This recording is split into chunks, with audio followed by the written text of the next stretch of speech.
ಶ್ರೀ ಗುರುಭ್ಯೋ ನಮಃ ಪರಮಗುರುಭ್ಯೋ ನಮಃ ಶ್ರೀಮದಾನಂದತೀರ್ಥ ಭಗವತ್ಪಾದಾಚಾರ್ಯ ಗುರುಭ್ಯೋ ನಮಃ.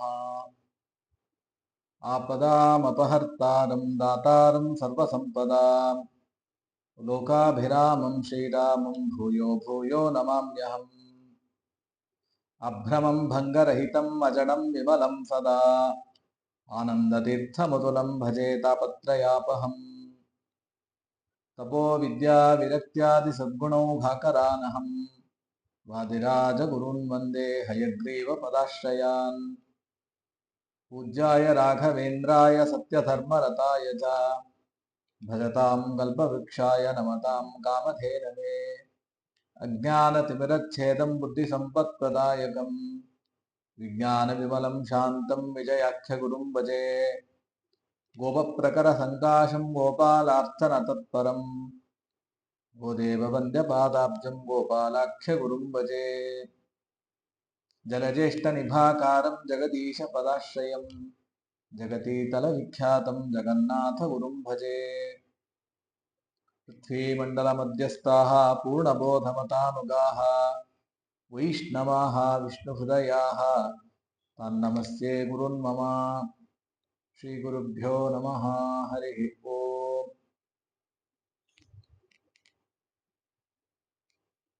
ಹರಿಕಥಾಮೃತಸಾರ ಗ್ರಂಥವನ್ನ ಅಪರೋಕ್ಷ ಜ್ಞಾನಿ ವರೇಣ್ಯರಾಗಿರ್ತಕ್ಕಂತಹ ಜಗನ್ನಾಥದಾಸರು ಎಲ್ಲ ಸಜ್ಜನರ ಉದ್ಧಾರಕ್ಕೋಸ್ಕರವಾಗಿ ಸಮಸ್ತ ಶಾಸ್ತ್ರಗಳನ್ನ ಒಂದು ಕಡೆಗೆ ತೆಗೆದುಕೊಂಡು ಬಂದು ಅದರ ಸಾರವನ್ನ ನಮಗೆ ತಿಳಿಗನ್ನಡದಲ್ಲಿ ಎಲ್ಲರಿಗೂ ಅರ್ಥವಾಗುವಂತೆ ನಮಗೆ ಅನುಗ್ರಹವನ್ನ ಮಾಡಿದ್ದಾರೆ.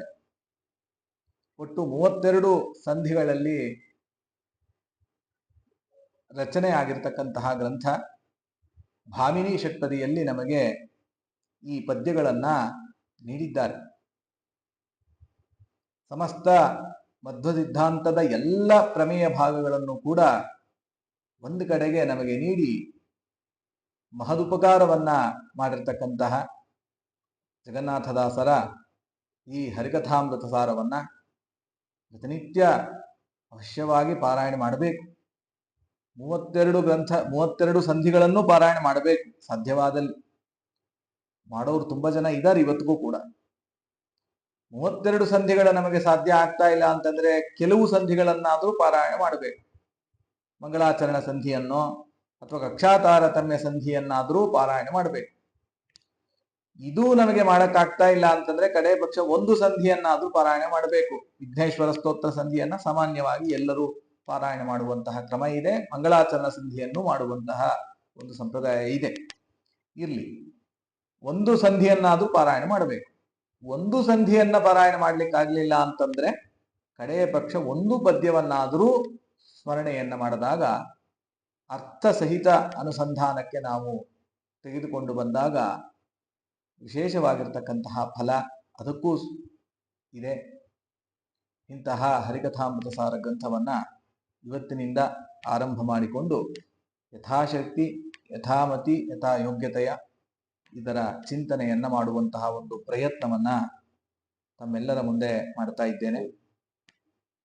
ಮೊದಲನೇದಾಗಿ, ಯಾವುದೇ ಗ್ರಂಥವನ್ನ ರಚನೆ ಮಾಡಬೇಕಾದ್ರೆ ಆದಿಯಲ್ಲಿ ಮಂಗಳಾಚರಣೆಯನ್ನ ಮಾಡುವಂತಹ ಸಂಪ್ರದಾಯ ಬಂದಿದೆ. ಯಾವುದೇ ಗ್ರಂಥಕರ್ತೃಗಳು ನೀವು ಯಾರನ್ನ ತೆಗೆದುಕೊಂಡ್ರೂ ಕೂಡ ವೇದವ್ಯಾಸ ದೇವರಿಂದ ಆರಂಭ ಮಾಡಿಕೊಂಡು ನಾರಾಯಣಂ ನಮಸ್ಕೃತ್ಯ ನರಂಚೇವ ನರೋತ್ತಮಂ ದೇವೀಂ ಸರಸ್ವತೀಂ ವ್ಯಾಸಂ ತಥೋ ಜಯ ಮುದೀರಯೇ ತಂತ ಮಹಾಭಾರತವನ್ನು ರಚನೆ ಮಾಡದಾಗಲೂ ಕೂಡ ಮಂಗಳಾಚರಣೆಯನ್ನ ಮಾಡಿದ್ದಾರೆ ವೇದವ್ಯಾಸ ದೇವರು. ಹೀಗೆ ಯಾವುದೇ ಗ್ರಂಥವನ್ನ ತೆಗೆದುಕೊಂಡ್ರೂ ಕೂಡ ಮಂಗಳಾಚರಣೆಯನ್ನ ಆದಿಯಲ್ಲಿ ಮಾಡಿ ಆ ಇಷ್ಟ ದೇವತೆಯನ್ನೋ ಕುಲದೇವತೆಯನ್ನೋ ಪ್ರಾರ್ಥನೆ ಮಾಡಿ ಈ ಗ್ರಂಥ ನಿರ್ವಿಘ್ನವಾಗಿ ಪರಿಸಮಾಪ್ತಿಯನ್ನು ಹೊಂದಬೇಕು.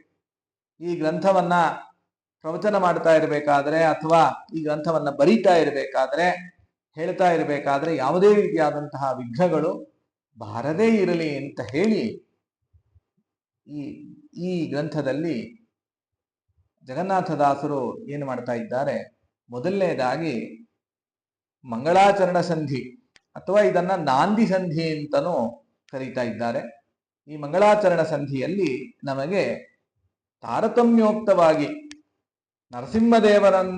ನರಸಿಂಹದೇವರಿಂದ ಆರಂಭ ಮಾಡಿಕೊಂಡು ಪದ್ಮನಾಭಾದಿ ಯತಿಗಳ ತನಕ ಎಲ್ಲರ ಸ್ತೋತ್ರವನ್ನು ಕೂಡ ಸಂಕ್ಷಿಪ್ತವಾಗಿ ಹೇಗೆ ಚಿಂತನೆ ಮಾಡಬೇಕು ಅನ್ನೋದನ್ನ ನಮಗೆ ಹೇಳಿಕೊಡ್ತಾರೆ. ಆಚಾರ್ಯರ ಮಾತಿದೆ, ತಾರತಮ್ಯಂ ತಥೋಜ್ಞೇಯಂ ಸರ್ವೋಚ್ಚತ್ವಂ ಹರೇಸ್ತಥಾ ಏತದ್ವಿನಾ ನ ಕಸ್ಯಾಪಿ ವಿಮುಕ್ತಿ ಸ್ಯಾತ್ ಕಥಂಚನ ಅಂತ. ನಮಗೆ ಮೋಕ್ಷ ಆಗಬೇಕಾದರೆ ಮುಖ್ಯವಾಗಿ ತಾರತಮ್ಯ ಜ್ಞಾನ ಅವಶ್ಯವಾಗಿ ನಾವು ಪಡೆಯಲೇಬೇಕು. ತಾರತಮ್ಯ ಅಂತಂತಂದ್ರೆ ಭಗವಂತನಿಂದ ಆರಂಭ ಮಾಡಿಕೊಂಡು ನಮ್ಮ ಗುರುಗಳ ಪರ್ಯಂತ ಯಾರ್ಯಾರಿದ್ದಾರೆ, ಯಾವ್ಯಾವ ಕಕ್ಷೆಯಲ್ಲಿದ್ದಾರೆ, ನಮ್ಮ ಶಾಸ್ತ್ರೋಪದೇಶಕರಾಗಿರ್ತಕ್ಕಂತಹ ಗುರುಗಳ ತನಕನೂ ಈ ತಾರತಮ್ಯವನ್ನ ಪ್ರತಿನಿತ್ಯ ಚಿಂತನೆ ಮಾಡಬೇಕು. ಯಾವಾಗ ಇದನ್ನ ನಾವು ಚಿಂತನೆ ಮಾಡುತ್ತೇವೆ ಅವಾಗ ಭಗವಂತನ ಸರ್ವೋತ್ತಮತ್ವದ ನಿಶ್ಚಯ ನಮಗಾಗತ್ತೆ. ಇಲ್ಲ ಅಂತಂದ್ರೆ ಭಗವಂತನಲ್ಲಿ ಸರ್ವೋತ್ಕೃಷ್ಟವಾದಂತಹ ಭಕ್ತಿ ನಮಗೆ ಬರಲಿಕ್ಕೆ ಸಾಧ್ಯ ಇಲ್ಲ. ಆದ್ದರಿಂದ ತತ್ವಾಭಿಮಾನಿ ದೇವತೆಗಳಲ್ಲಿ ಯಥಾಯೋಗ್ಯ ಭಕ್ತಿಯನ್ನ ಮಾಡಲೇಬೇಕು. ತತ್ವಾಭಿಮಾನಿ ದೇವತೆಗಳ ಅಂತರ್ಯಾಮಿ ಆಗಿರ್ತಕ್ಕಂತಹ ವಾಯುದೇವರಲ್ಲಿ ಭಕ್ತಿಯನ್ನ ಮಾಡಬೇಕು. ವಾಯುದೇವರ ಅಂತರ್ಯಾಮಿ ಆಗಿರ್ತಕ್ಕಂತಹ ಎಲ್ಲರ ಬಿಂಬಮೂರ್ತಿ ಆಗಿರ್ತಕ್ಕಂತಹ ಭಗವಂತನಲ್ಲಿ ವಿಶೇಷವಾಗಿರ್ತಕ್ಕಂತಹ ಸರ್ವೋತ್ಕೃಷ್ಟವಾದಂತಹ ಭಕ್ತಿಯನ್ನ ಮಾಡಿದಾಗ ಮಾತ್ರ ಮೋಕ್ಷ ಆಗಲಿಕ್ಕೆ ಸಾಧ್ಯ ಅನ್ನೋದನ್ನ ಆಚಾರ್ಯರು ತುಂಬಾ ಸ್ಪಷ್ಟವಾಗಿ ಅದನ್ನು ನಿರೂಪಣೆ ಮಾಡಿದ್ದಾರೆ. ಅದರಂತೆ ಆಚಾರ್ಯರ ಸಿದ್ಧಾಂತವನ್ನ ಚೆನ್ನಾಗಿ ಅಧ್ಯಯನವನ್ನ ಮಾಡಿರ್ತಕ್ಕಂತಹ ಜಗನ್ನಾಥದಾಸರು ಈ ಗ್ರಂಥವನ್ನ ರಚನೆ ಮಾಡ್ತಾ ಮೊದಲನೇದಾಗಿ ಈ 3 ಸಾಲುಗಳಿರ್ತಕ್ಕಂತಹ ಪಲ್ಲವಿಯನ್ನ ರಚನೆ ಮಾಡಿ ಕೊಡ್ತಾರೆ. ಹರಿಕಥಾಮೃತ ಸಾರ ಗುರುಗಳ ಕರುಣದಿಂದಾಪನಿತು ಪೇಳುವೆ ಪರಮ ಭಗವದ್ಭಕ್ತರು ಇದನ್ನು ಆದರದಿ ಕೇಳುವುದು. ಹರಿಕಥಾಮೃತ ಸಾರ ಗುರುಗಳ ಕರುಣದಿಂದ ಆಪನಿತು ಪೇಳುವೆ ಪರಮ ಭಗವದ್ಭಕ್ತರು ಇದನ್ನು ಆದರದಿ ಕೇಳುವುದು ಅಂತ ಪದಚ್ಛೇದವನ್ನು ಮಾಡಿಕೊಳ್ಬೇಕು. ಮೊದಲನೇದಾಗಂದ್ರು ಹರಿಕಥಾಮೃತ ಸಾರ ಅಂತ ನೋಡಿ. ಮೊದಲನೇ ಶಬ್ದ ಏನಿದೆ ಅದೇ ಅತ್ಯಂತ ಮಂಗಳಕರವಾಗಿರತಕ್ಕಂತಹ ಶಬ್ದ. ಹರಿ ಅಂತಾನೆ ಪ್ರಾರಂಭ ಮಾಡ್ತಾ ಇದ್ದಾರೆ. ಯಾಕೆ ಭಗವಂತನಿಗೆ ಹರಿ ಅಂತ ಹೆಸರು? ನಮ್ಮೆಲ್ಲ ಪಾಪಗಳನ್ನು ಕೂಡ ಪರಿಹಾರ ಮಾಡ್ತಾನೆ. ಹರತಿ ಪಾಪಂ ಹರತಿ ಇತಿ ಹರಿಹಿ. ಎಲ್ಲ ಪಾಪಗಳನ್ನು ಕೂಡ ಪರಮಾತ್ಮ ನಾಶ ಮಾಡ್ತಾನೆ. ಆದ್ದರಿಂದ ಅವನಿಗೆ ಹರಿ ಅಂತ ಕರೀತಾ ಇದ್ದಾರೆ. ಇಂತಹ ಹರಿ ಕಥಾ ಅಂತಂದ್ರೆ ಅವನ ವ್ಯಾಪಾರ. ಅವನು ಎಷ್ಟೆಷ್ಟು ವ್ಯಾಪಾರಗಳನ್ನ ಮಾಡ್ತಾನೆ. ಸೃಷ್ಟಿಯನ್ನ ಮಾಡ್ತಾನೆ, ಸ್ಥಿತಿಯನ್ನ ಮಾಡ್ತಾನೆ, ಲಯವನ್ನ ಮಾಡ್ತಾನೆ, ನಿಯಮನ, ಜ್ಞಾನ, ಅಜ್ಞಾನ, ಬಂಧ, ಮೋಕ್ಷ ಇವೆಲ್ಲವನ್ನೂ ನೀಡ್ತಾನೆ ಯೋಗ್ಯತಾನುಸಾರವಾಗಿ. ಇಂತಹ ವ್ಯಾಪಾರವನ್ನ ಕಥಾ ಅನ್ನುವಂತಹ ಶಬ್ದದಿಂದ ಸ್ವೀಕಾರ ಮಾಡಬೇಕು. ಅಂತಹ ಕಥೆಯೇ ಅಮೃತ. ಆ ಅಮೃತದಿಂದ ತೆಗೆಯಲ್ಪಟ್ಟಿರ್ತಕ್ಕಂತಹ ಅನುಸಂಧಾನ ರೂಪವಾಗಿರ್ತಕ್ಕಂತಹ ಸಾರ, ಅನುಸಂಧಾನಾಖ್ಯ ರೂಪವಾಗಿರ್ತಕ್ಕಂತಹ ಸಾರವನ್ನ ನಾನು ಗುರುಗಳ ಕರುಣದಿಂದ ಆಪನಿತು ಪೇಳುವೆ ಅಂತ ಒಂದು ಅರ್ಥ. ಆದ್ರೆ ಹರಿ ಕಥಾಮೃತ ಸಾರ. ಹರಿ ಅಂತಂದ್ರೆ ಭಗವಂತ, ಕಥಾ ಅಂತಂದ್ರೆ ಕಥಾರೂಪರಾಗಿರ್ತಕ್ಕಂಥವಳು ಲಕ್ಷ್ಮೀದೇವಿ. ಏಕೆಂದ್ರೆ ಎಲ್ಲ ಸಮಸ್ತ ವೇದಕ್ಕೂ ಅಭಿಮಾನಿಗಳಾಗಿರ್ತಕ್ಕಂಥವಳು. ಒಂದೇ ಅಂತಾರೆ, ಶ್ರುತಿ ತತಿಗಳ ಅಭಿಮಾನಿ ಲಕುಮಿ ಅಂತ ಮುಂದೆ ಜಗನ್ನಾಥದಾಸರೇ ತಿಳಿಸ್ತಾರೆ. ಸಮಸ್ತ ಶ್ರುತಿಗಳ ಸಮೂಹಕ್ಕೆ ಅಭಿಮಾನಿಗಳಾಗಿರ್ತಕ್ಕಂಥವರು ಲಕ್ಷ್ಮೀದೇವಿಯರು. ಅಂತಹ ಲಕ್ಷ್ಮೀದೇವಿಯರ ಸ್ತೋತ್ರವನ್ನು, ಅವರ ಸ್ಮರಣೆಯನ್ನೂ ಮಾಡದ ಹಾಗಾಯ್ತು. ಏಕೆಂದ್ರೆ ಸಕಲ ವಾಂಗ್ ಮನಸ್ಸಿಗೆ ನಿಯಾಮಗಳಾಗಿರ್ತಕ್ಕಂಥವಳು ಲಕ್ಷ್ಮೀದೇವಿ. ಲಕ್ಷ್ಮೀದೇವಿ ಅನುಗ್ರಹ ಇಲ್ಲ ಅಂತಂತಾದ್ರೆ ಗ್ರಂಥ ಪರಿಸಮಾಪ್ತಿ ಆಗೋದೇ ಇಲ್ಲ.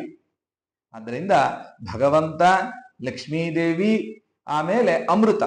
ಅಮೃತ ಅಂತಂದ್ರೆ ವಾಯುರನಿಲಂ ಅಮೃತಂ ಅಂತ ವಾಯುದೇವರನ್ನ ಸ್ಮರಣೆ ಮಾಡೋದು.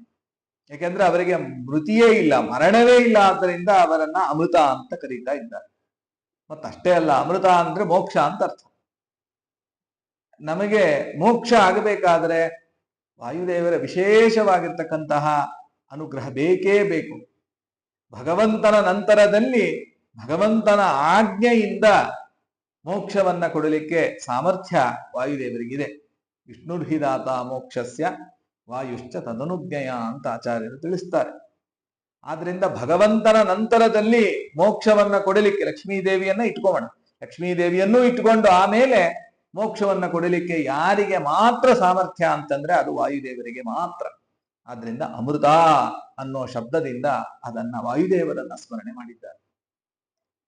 ಸಾರ ಅಂತ ಮುಂದೆ ಸಾರ ಅಂತ ಶಬ್ದ. ಸಾರ ಅಂತಂದ್ರೆ ತತ್ವಾಭಿಮಾನಿ ದೇವತೆಗಳು, ತತ್ವಾಭಿಮಾನಿ ದೇವತೆಗಳನ್ನ ಸ್ಮರಣೆ ಮಾಡ್ತಾ ಇದ್ದಾರೆ.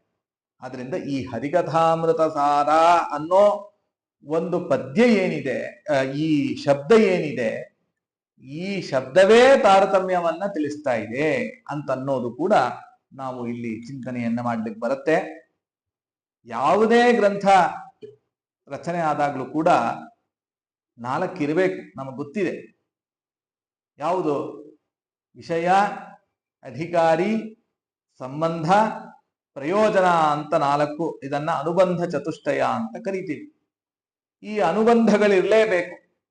ಹಾಗಾದ್ರೆ ಈ ಗ್ರಂಥಕ್ಕೂ ಕೂಡ ಈ 4 ಇದ್ದಾಗ ಮಾತ್ರ ಈ ಗ್ರಂಥವನ್ನ ನಾವು ಸ್ವೀಕಾರ ಮಾಡಲಿಕ್ಕೆ ಬರುತ್ತೆ. ಇಲ್ಲ ಅಂತಂದ್ರೆ ಯಾವುದೇ ಗ್ರಂಥವನ್ನು ಈ 4 ಇಲ್ಲ ಅಂತಂತಾದ್ರೆ ಸ್ವೀಕಾರ ಮಾಡ್ಲಿಕ್ಕೆ ಬರೋದಿಲ್ಲ. ಹಾಗಾದ್ರೆ ಯಾವುದು ಅನುಬಂಧಗಳು, ಯಾವುದಿದು ಅಂದ್ರೆ ಅದಕ್ಕೆ ವ್ಯಾಖ್ಯಾನಕಾರರು ಬಿಡಿಸ್ತಾರೆ. ಅತ್ರ ವಿಷಯೋ ಹರಿಹಿ. ಇಲ್ಲಿ ವಿಷಯನಾಗಿರ್ತಕ್ಕಂಥವನು ಭಗವಂತ. ಆ ಹರಿ ಅಂತನ್ನೋ ಶಬ್ದ ಏನಿದೆ ಅದೇ ತಿಳಿಸ್ತಾ ಇದೆ. ಇಡೀ ಸಮಸ್ತ ಗ್ರಂಥದಿಂದ ಪ್ರತಿಪಾದ್ಯನಾದವನು ಹರಿ, ಅವನೇ ವಿಷಯ. ಇನ್ನು ಕಥಾ ಇದೆಯಲ್ಲ, ಈ ಕಥಾ ಏನಿದೆ, ವಿಷಯ, ಅಧಿಕಾರಿ, ಕಥಾ, ಪ್ರಯೋಜನ. ಕಥಾ ಏನಿದೆ ಅದೇ ಪ್ರಯೋಜನ. ನಮಗೆ ಮುಖ್ಯವಾಗಿ ಆಗಬೇಕಾಗಿರ್ತಕ್ಕಂತಹ ಪ್ರಯೋಜನ ಯಾವುದು? ಕಥೆಯ ಶ್ರವಣ. ಆ ಕೇಳುವೆ ಅಂತ ಅದಕ್ಕೆ ಹೇಳಿದಾರಲ್ಲ ಮುಂದೆ, ಆ ಶ್ರವಣ ನಿರಂತರವಾಗಿ ಆಗ್ತಾ ಇರಬೇಕು. ಆದ್ರಿಂದ ಆ ಕಥಾನೇ ನಮಗೆ ಪ್ರಯೋಜನ, ಹರಿಕಥಾ. ಇನ್ನು ಅಮೃತ ಏನಿದೆ ಅದೇ ಸಂಬಂಧ, ಅಮೃತ ಅದೇ ಸಂಬಂಧ. ಇನ್ನು ಸಾರ ಏನಿದೆ ಅದು ಅಧಿಕಾರಿ. ಸಾರ ಅಂತಂದ್ರೆ ಅಧಿಕಾರಿಗಳನ್ನ ಸೂಚನೆ ಮಾಡತ್ತಂತೆ. ಸಾರೋಧಿಕಾರಿ ಅಂತ ವ್ಯಾಖ್ಯಾನಕಾರ ಬಿಡಿಸ್ತಾರೆ. ಆದ್ರಿಂದ ಹರಿಕಥಾಮೃತ ಸಾರ ಅನ್ನೋ ಒಂದು ಶಬ್ದದಲ್ಲೇ 4 ಅನುಬಂಧಗಳು ಕೂಡ ಅಡಗಿವೆ ಅನ್ನೋದನ್ನ ನಾವು ಇಲ್ಲಿ ಚಿಂತನೆಯನ್ನು ಮಾಡ್ಲಿಕ್ಕೆ ಬರುತ್ತೆ. ಇಂತಹ ಹರಿಕಥಾಮೃತ ಸಾರ ಗುರುಗಳ ಕರುಣದಿಂದಾಪನಿತು ಪೇಳುವೆ. ಇನ್ನೂ ಒಂದು ನಾವು ಇಲ್ಲಿ ನೋಡಿದಾಗ ಪೇಳುವೆ ಅಂತಂತ ಅಂದ್ರು. ಪೇಳುವೆ ಅಂತಂದ್ರೆ ನಾನು ಹೇಳ್ತಾ ಇದ್ದೇನೆ, ಕೇಳುವುದು ಅಂತ ಕೊನೆಗಂದ್ರು. ಅಂದ್ರೆ ಶ್ರವಣವನ್ನ ಮಾಡಬೇಕು ಅಂತ ಹೇಳುದು. ಈ ಶ್ರವಣ ಇದೆಯಲ್ಲ, ಈ ಶ್ರವಣಕ್ಕೆ ಅಮೃತ, ಅಮೃತ ಅಂತಂದ್ರೆ ಮೋಕ್ಷ, ಇದೆರಡಕ್ಕೂ ಕೂಡ ಒಂದು ಲಿಂಕ್ ಇದೆ. ಯಾಕೆ ಅಂತಂದ್ರೆ ಪ್ರಹ್ಲಾದರಾಜರಂತಾರೆ, ಶ್ರವಣಂ ಕೀರ್ತನಂ ವಿಷ್ಣೋಹೋ ಸ್ಮರಣಂ ಪಾದಸೇವನಂ ಅಂತ ಹೇಳ್ಕೊಂಡು ಬಂದ್ರು. ಅದಲ್ಲಿ ಮೊದಲನೇ ಮೆಟ್ರೆ ಯಾವುದು ಅಂತಂದ್ರೆ ಶ್ರವಣ. ಮೋಕ್ಷಕ್ಕೆ ಮೊದಲನೇ ಸಾಧನ ಯಾವುದು ಅಂತಂದ್ರೆ ಅದು ಶ್ರವಣ. ಅವಶ್ಯವಾಗಿ ಶ್ರವಣವನ್ನ ಮಾಡ್ತಾ ಇರಬೇಕು ಗುರುಗಳಿಂದ. ಆ ಶ್ರವಣವನ್ನ ಮಾಡಿದಾಗ ಎಲ್ಲ ಪಾಪಗಳು ಕೂಡ ಪರಿಹಾರ ಆಗತ್ತೆ. ಹಾಗಾದ್ರೆ ಯಾವುದನ್ನ ಶ್ರವಣ ಮಾಡಬೇಕು? ಹರಿಕಥಾ. ಹರಿಕಥಾವನ್ನ ಶ್ರವಣ ಮಾಡಬೇಕು ಅಂತಾರೆ. ಯಾಕೆಂತಂದ್ರೆ ದದಿ ಮಧುರಂ, ಮಧು ಮಧುರಂ, ದ್ರಾಕ್ಷಾ ಮಧುರಂ, ಸುಧಾಪಿ ಮಧುರೈವ, ಮಧುರಾದಪಿ ತನ್ಮಧುರಂ, ಮಧುರಾನಾಥಸ್ಯ ನಾಮ ಯದ್ಗೀತಂ ಅಂತ ತಿಳಿಸ್ತಾರೆ. ಮೊಸರು ಜಗತ್ತಿನಲ್ಲಿ ಬೇಕಾದಷ್ಟು ಮಧುರವಾದ ಪದಾರ್ಥಗಳಿವೆಯಂತೆ. ಅದರಲ್ಲಿ ಯಾವುದು ಅಂತಂದ್ರೆ ದಧಿ ಮಧುರಂ, ಮೊಸರು ತುಂಬಾ ಮಧುರವಾಗಿರತ್ತಂತೆ. ಮಧು ಮಧುರಂ, ಜೇನುತುಪ್ಪ ತುಂಬಾ ಮಧುರವಾಗಿರತ್ತಂತೆ. ದ್ರಾಕ್ಷಾ ಮಧುರಂ, ದ್ರಾಕ್ಷಿ ತುಂಬಾ ಹಣ್ಣು ತುಂಬಾ ಮಧುರವಾಗಿರುತ್ತೆ. ಸುಧಾಪಿ ಮಧುರೈವ, ಅದು ಅಮೃತ, ಅದೇನ್ ಹೇಳ್ಬೇಕು ನಾವು, ಅದು ಅತ್ಯಂತ ಮಧುರವಾಗಿ ಇದ್ದೇ ಇರುತ್ತೆ. ಈ ಎಲ್ಲ ಮಧುರವಾದ ಪದಾರ್ಥಗಳೇನಿದೆ ಜಗತ್ತಿನಲ್ಲಿ, ಈ ಪದಾರ್ಥಗಳಿಗಿಂತಲೂ ಕೂಡ ಮಧುರವಾದದ್ದು ಮತ್ತೊಂದಿದೆ. ಅದು ಯಾವುದು ಅಂತಂದ್ರೆ ಭಗವಂತನ ನಾಮ. ಭಗವಂತನ ನಾಮ ಸ್ಮರಣೆಗೆ ಇಂಥ ಮಧುರವಾದದ್ದು ಮತ್ತೊಂದು ಜಗತ್ತಿನಲ್ಲಿ ಇಲ್ಲ. ಮಧುರಾನಾಥಸ್ಯ ಅಂದ್ರೆ ಕೃಷ್ಣನ ನಾಮ ಏನಿದೆ ಅದು ಅತ್ಯಂತ ಮಧುರವಾಗಿರ್ತಕ್ಕಂಥದ್ದು. ಅದನ್ನ ನಿತ್ಯದಲ್ಲೂ ಸೇವನೆ ಮಾಡಬೇಕು. ಅದಕ್ಕೆ ಹರಿಕಥಾಮೃತ ಸಾರ, ಹರಿ ಅಂತ ಶಬ್ದವನ್ನ ಅದಕ್ಕೆ ಮೊದಲನೇದಾಗಿ ಆಡ್ಬಿಟ್ರು. ಯಾಕೆಂದ್ರೆ ಅತ್ಯಂತ ಮಧುರವಾಗಿರ್ತಕ್ಕಂಥದ್ದು ಅಂತಹ ಹರಿಕಥಾಮೃತ ಸಾರವನ್ನ, ಈ ಹರಿಕಥೆಯನ್ನ ಪ್ರತಿಪಾದನೆ ಮಾಡುವಂತಹ ಈ ಗ್ರಂಥವನ್ನ ಗುರುಗಳ ಕರುಣದಿಂದಾಪನಿತು ಬೇಳುವೆ. ಗುರುಗಳ ಅಂತಂದ್ರೆ ನಮಗೆ ಯಾರ್ಯಾರು ಶಾಸ್ತ್ರೋಪದೇಶವನ್ನ ಮಾಡ್ತಾರೆ, ಸಚ್ಚಾಸ್ತ್ರವನ್ನ ಉಪದೇಶ ಮಾಡ್ತಾರೆ, ಅಂತಹ ಗುರುಗಳ ಕರುಣದಿಂದ, ಕರುಣಾಬಲದಿಂದ ಕೇವಲ ಶಾಸ್ತ್ರೋಪದೇಶ ಗುರುಗಳಷ್ಟೇ ಅಲ್ಲ, ಅವರ ಅಂತರ್ಯಾಮಿಯಾಗಿ ಮಧ್ವಾಚಾರ್ಯರು ನಿಂತು ಮಾಡ್ತಾರೆ. ಅವರ ಅಂತರ್ಯಾಮಿಯಾಗಿ ಬಿಂಬರೂಪಿಯಾಗಿ ಪರಮಾತ್ಮ ನಿಂತು ಮಾಡ್ತಾನೆ. ಇರ್ಲಿ, ನಮ್ಮ ಗುರುಗಳು ನಮ್ಮ ಯೋಗ್ಯತಾನುಸಾರವಾಗಿ ಏನು ಉಪದೇಶವನ್ನ ಮಾಡ್ತಾರೆ ಅಂತಹ ಗುರುಗಳ ಕರುಣದಿಂದ, ಶಾಸ್ತ್ರೋಪದೇಶಕರಾಗಿರ್ತಕ್ಕಂತಹ ಗುರುಗಳ ಕರುಣದಿಂದ, ತತ್ವಾಭಿಮಾನಿ ದೇವತೆಗಳ ಕರುಣದಿಂದ, ವಾಯುದೇವರ ಕರುಣದಿಂದ ಆಪನಿತು ಬೇಳುವೆ. ಆಪನಿತು, ಆಪನಿತು ಅಂತಂದ್ರೆ ನಮಗೆ ಎಷ್ಟು ಬರುತ್ತೋ ಅಷ್ಟನ್ನು ಹೇಳ್ತೀನಿ ಅಂತ ಹೇಳಿಲ್ಲ ಜಗನ್ನಾಥದಾಸರು. ನನಗೆ ಏನೇನು ಗೊತ್ತೋ ಎಲ್ಲವನ್ನೂ ಹೇಳ್ತೀನಿ ಅಂತ ಅನ್ಲಿಲ್ಲ. ನೋಡಿ, ಆಪನಿತು ಅಂತ ಅಂದ್ರು. ಅಂದ್ರೆ ನನ್ನ ಬುದ್ಧಿಗೆ ಎಷ್ಟು ಭಗವಂತ ನಿಂತು ತೋಚಿಸ್ತಾನೋ, ಎಷ್ಟು ಹೊರಸ್ತಾನೋ, ಎಷ್ಟು ಪ್ರೇರಣೆಯನ್ನ ಮಾಡ್ತಾನೋ ಅಷ್ಟನ್ನ ಮಾತ್ರ ಹೇಳ್ತೇನೆ. ಎಷ್ಟು ವಿನಯ ಭಾವವನ್ನ ವ್ಯಕ್ತಪಡಿಸ್ತಾ ಇದ್ದಾರೆ, ಎಷ್ಟು ವಿನಯತೆ. ಎಲ್ಲವೂ ನನಗೆ ಗೊತ್ತು, ಎಲ್ಲವನ್ನೂ ಹೇಳ್ತಾ ಇದ್ದೇನೆ ಅಂತ ಯಾವ ಜ್ಞಾನಿಗಳು ಯಾವ ಗ್ರಂಥದಲ್ಲೂ ಹಾಗೆ ಹೇಳ್ಕೊಳ್ಳೋದಿಲ್ಲ. ಜಗನ್ನಾಥದಾಸರು ಕೂಡ ಅತ್ಯಂತ ವಿನಯವಂತರಾಗಿ ಭಗವಂತನಲ್ಲಿ ಭಕ್ತಿಯನ್ನ ಮಾಡ್ತಾ ನನ್ನ ಬುದ್ಧಿಗೆ ತೋಚಿದಷ್ಟು ಸಾಧ್ಯವಾದಷ್ಟು ನಾನು ಹೇಳ್ತೇನೆ ಅಂತ ಅದನ್ನ ತಿಳಿಸ್ತಾ ಇದ್ದಾರೆ. ನಭಃ ಪತಂತಿ ಆತ್ಮಸಮಂ ಪತತ್ರಿಣಃ ಅಂತ ಒಂದು ಮಾತಿದೆ. ಆಕಾಶದಲ್ಲಿ ಬೇಕಾದಷ್ಟು ಪಕ್ಷಿಗಳು ಹಾರಾಡ್ತಾ ಇರುತ್ತೆ. ಗುಬ್ಬಿಯೂ ಹಾರುತ್ತೆ, ಗರುಡ ಪಕ್ಷಿಯೂ ಹಾರುತ್ತೆ. ಗುಬ್ಬಿ ತನ್ನ ಯೋಗ್ಯತಾನುಸಾರವಾಗಿ ಎಷ್ಟು ಎತ್ತರಕ್ಕೆ ಸಾಧ್ಯನೋ ಅಷ್ಟು ಹಾರುತ್ತೆ. ಗರುಡ ಪಕ್ಷಿ ಇನ್ನೂ ತುಂಬಾ ಮೇಲಕ್ಕೆ ಹಾರುತ್ತೆ ಅಲ್ವಾ? ಹಾಗೆ ನಮ್ಮ ಯೋಗ್ಯತಾನುಸಾರವಾಗಿ ಆಪನಿತು ಬೇಳುವೆ, ನನ್ನ ಬುದ್ಧಿಗೆ ತೋಚಿದಷ್ಟು ನಾನು ಹೇಳ್ತಾ ಇದ್ದೇನೆ, ಅದನ್ನ ಯಥಾಮತಿಯಾಗಿ ಹೇಳ್ತಾ ಇದ್ದೇನೆ. ಪರಮ ಭಗವದ್ ಭಕ್ತರು ಇದನ್ನು ಆದರದಿ ಕೇಳುವುದು. ಪರಮ, ಪರ ಅಂತಂದ್ರೆ ಭಗವಂತ, ಮಾ ಅಂತಂದ್ರೆ ಲಕ್ಷ್ಮೀದೇವಿ.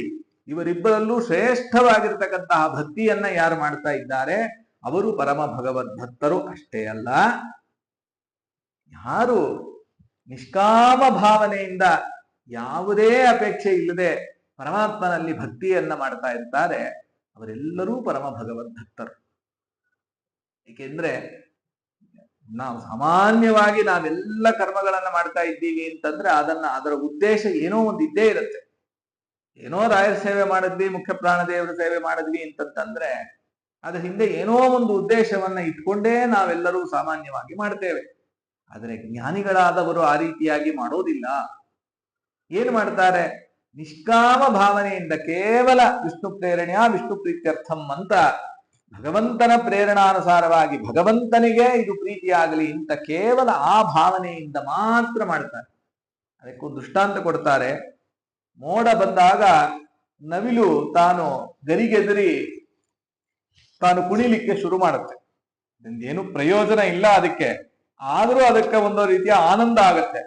ಆ ಆನಂದದಿಂದ ಗರಿಬಿಚ್ಚಿ ಹೇಗೆ ನಲಿಯುತ್ತೋ ಹಾಗೆ ಜ್ಞಾನಿಗಳಾದವರು ಕರ್ಮಗಳನ್ನ ಮಾಡ್ತಾ ಇರ್ತಾನೆ, ನಿಷ್ಕಾಮ ಭಾವನೆಯಿಂದ ಮಾಡ್ತಾ ಇರ್ತಾರೆ.